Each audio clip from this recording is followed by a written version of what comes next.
Ashama harka fuunee akkam jirtu nagaa fayyaa hordoftoota Kush Entertainment akkam jirtu nagaa yeroo dheeraaf isin jalaa badee ture amma isinii deebi'eera har'a waa'ee yeroo irra jirutti waanuma irra jirurraa osoo barbaadeeti yeroo baay'ee amma social media kanarratti wanti deemu jiru waan dubartiiti gizee maraayyuu ajandaa dubartiiti gabbu'a nuti dubartoonni maaliif wantoota akkanarraa of eeguu dadhabna wandammoo maaliif of eegnee jechuu barbaadeeti amma kaleessa dheengadda viidiyoo deemaa jiru viidiyoo ijoollee shamarranii ijoolleen dhiiraa jechuudha qaamarraa mulqanii qaama isaanii duwwaa mul'isanii post gochuu jiranii wanti akkanaa kuni ani ijoollee dhiiraatiin ka jedhu haadhan qabdanii obboleettiin qabdanii adaadaan qabdanii namni haadha qabu tokko namni obboleettii qabu namni fira akkawoo qabu dhugaas ni jira akkawoo qabu namni adaadaa qabu namni obboleettii qabu namni haadha qabu dubartiirraa qaama isheerraa mulqee qaama kan kee yoona himatte viidiyoo kee kana maxxansa jedhee akkasuma mee beeku ani himatte ishiin ta'een beeku viidiyoo ishee maxxansitee jirta እና ati nama akkamiiti duraan dursee ati nama akkamiisiin jechuu barbaada ijoolleen dhiiraa waan akkanaa kanarraa ufaa eegnu aga feene nuti shamarran dogoggoruu dandeenya balleessuu dandeenya waan feenillee godhuu dandeenya aartanii garuu wantoota akkana nama jibbisiisu wantoota akkanaa badaa kana osoo godhuu baattanii amma ummanni ormaa akkana viidiyoo nama waraabee gadiin dhiisu humni way barumsaa miti way atama viidiyoo san gadhiifteef hagamta akka xiqqaanooftee fi hagamta akka ummanni sitti duulaa jiru uf arguu jirta kanaafuu shamarran xiqqeessuu dhiisaame keessattuu warri dhiiraa viidiyoo mafeetillee shamarran isin biraa qabaattu waanuma feetillee isin biraa qabaattu dogongortee gootee wallaalummatu sii godhe maybe ijoollummaan illee sii godhuu danda'a shamarran tokko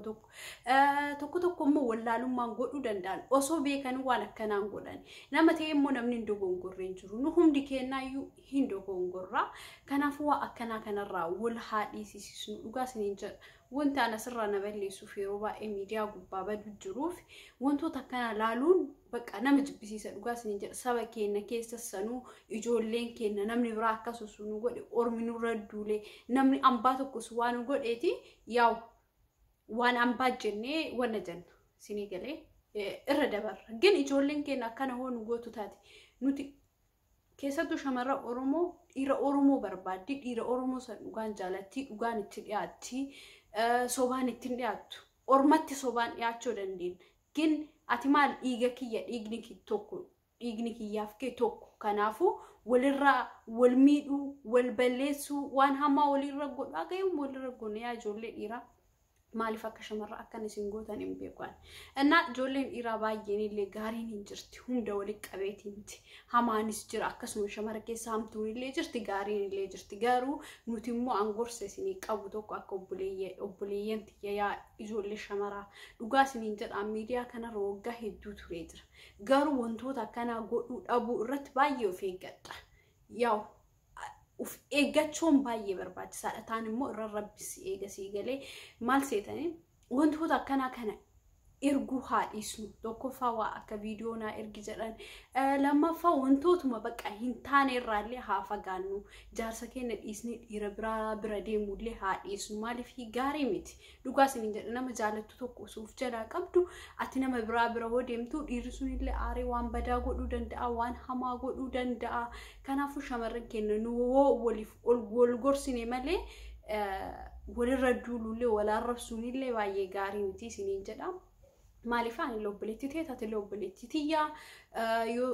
ka gorsa fudhattu taate gorsa fudhadhu waan badaa irraa ufaa eegnu maybe dhiirri biraa yoo abbaa manaa qabaatan keessattuu dhiira biraa bira deemuu dhiisaa dhiira biraa bira dhaquu dhiisaa yoo siif hin taane ta'e mucaan sun yoo siif hin taane ta'e yoo sin gammachiisne ta'e yoo mana kee keessa jiruu gaarii waliin hojjanne ta'e yoo dhiirri sun isin hin taane abboona dhiisii jedhaati afaanuma nagaati wal hiikaati abbaa biraa waliin jireenya haarawaa jalqabe osoo abbaan manaa kan kee jiru nama biraa wayim dammoo hiriyaan kan keessu jiru yoo ati deemtee waan biraa kan irra gootu ta'e dhiirri kuni naartii waan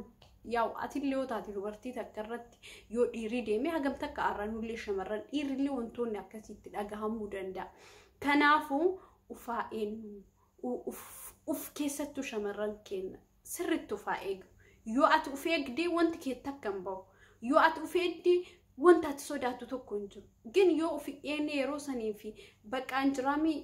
yeroo sanii fedhi makeena yeroo sanii laallee yoo kan waa hamaa hojjennu taate yaa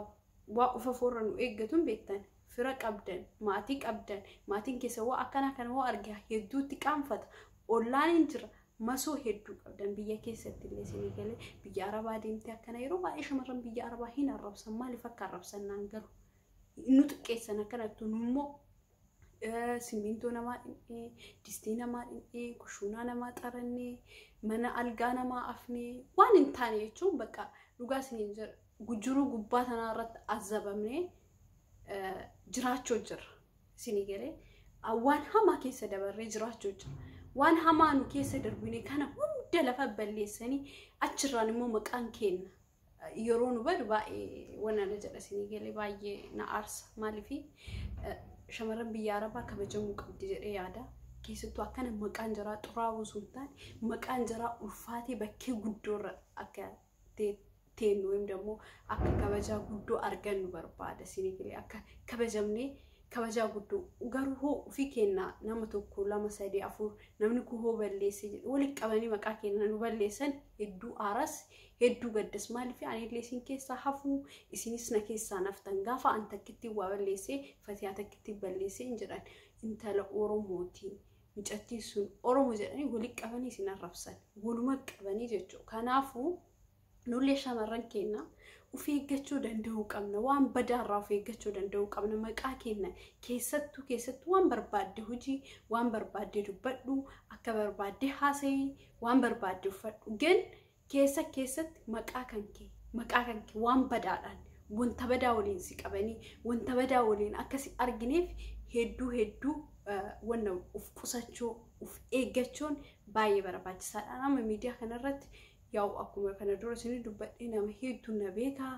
hedduu sirrii na beekanii gin waan hamaa narratti arganiira way waa hamaa godheera jedhee ufii waan beeku takkaan qabu maaliifi waa irraa uf eeggadha waan balleessu jedhee sun taane uf eeggadha isin galee isintu na mul'ata keessattuu an shamarran biyya arabaa usu waan hamaayyuu godhuu barbaade keessi kiyya namutti na fedheeyyuu dhugaa isin jedhe sababa kiyyaa obboleeyyan kiyya maqaan bada sababa kiyya maaliif obboleetti kiyya maqaan bada jedhee la isin ufduu bal'aala isin galee isin ufduu bal'aala kanaafu waan hamturra hedduu dheessaan maybe namoonni tokko anafa waan afaaniin dubbadha already afaaniin waan barbaade dubbadha yaa isin illee akkana beektaa waan isin dhosin gan karaa wannaatittoo dhufe as deebi'ee gara mana keessaatti yeroo dhufe normaalii yeroo jiru irratti wayim dammoo yeroo akkana jiru irratti wantoota hamaarraa nama sirriitti ufeeggadhu keessaa nama tokko isin galee yooma balleessellee dhossaa balleessa malee dhugaa isin jira akka namni argutti wayim dammoo akka namni beekutti hin balleessu waan wayyoo balleessu jechuudha gin ta afaaniin dubbadhu tuni aadiidha afaaniin hin dubbadhaa waan wayyoo godhu barbaade hin godhaa waan wayyiin dalagaa jedhe hin dalagaa nu shamarran bar dhugaa isin cimina guddaa qabna waan wayyiin goona jenneen goonaa waan wayyiin balleessine jenneen balleessina garuu wantoota akka viidiyoo irraa keessattuu waan kanarraan dubbannillee samuuni kana immoo waa'ee akkanaatti shamarran akkana taatee kun akkana taatee kun jaalattee kilooreksii dhugdee yaa shamarra oromoo dhugaa dubbachuuf yeroo jaalannillee hamma jechuun uf duuba uf deebisnee uf dhossinee jaalanneen beeknu dhugaadhaan jaalannaa kanaafuu shamarran kennaa wal gorsuu qabna wal bira dhaabbachuu qabna anillee isin jalaan badu kana booddee shamarran kenna keessattuu dhugaa isin jedha ijoollee riiftan afaa biyya arabaa dhufu jirtan ijoollee daa'ima fa'aa taatan amma shamarran baay'een dhugaa dubbachuuf kan mana arabaa keessa dalagan hedduun isaanii kan dhiiran argine jira sababa takka maqaan baddee garuu micattiin qulqulluun mana teettisuu yeroo maqaa isii badu hedduun dhagaman dhugaa isin jedha shamarran miiqaa mana keessa dhiira guyyaa tokko ijoollee hin argiteen harki baay'een ijoollee dhiira argiteen beekin ijoollee waan bilginnaa kana keessa hin jirre harki caalaan jechuudha harka muraasa maybe waan hamaa keessa akka argamu waan badaa keessa akka ramadamnu jechuudha kanaafuu obboleeyyii yeroo waa balleessuun yoo obboleetti qabaatte keessattuu shamarree yoo obboleetti qabaatte obboleetti santee sallaalii yoo haadha qabaatte haadhatee sallaalii fira kan kee ilaali faamilii kan kee illee ilaaluuf duubas garaa faamilii kee illee ilaaluun barbaachisaadha. Waan hamaa keessatti waan maatiin itti nurra saalfatu wayim ደግሞ waan maatiin kenna nurra jibbu tokko sun godhuu baannee jedhee yaada. Kanaafuu isin jalaan baduu ammachi kush entertainment subscribe gochuu hin dagatinaa. Ammachi waliin hamma dhumaa isin waliin turaa isiniin jechuu barbaadeeti. Isiniif deebi'ee jira gorsa walii kenninaa waan wal qajeelchisu nurratti wal qajeelchisnaa waan wal gorsi nurratti wal gorsinaa wal malee maal qabnaa isiniin jedha. Kanaafuu isin jalaan baduu kana booddee isinii dhufaa galatooma waan hordoftaniif isin jaalladhaa. Oromoo koo I love you. Bye bye. Hadda ደግሞ ofii kiyyaaf waraabu jira video.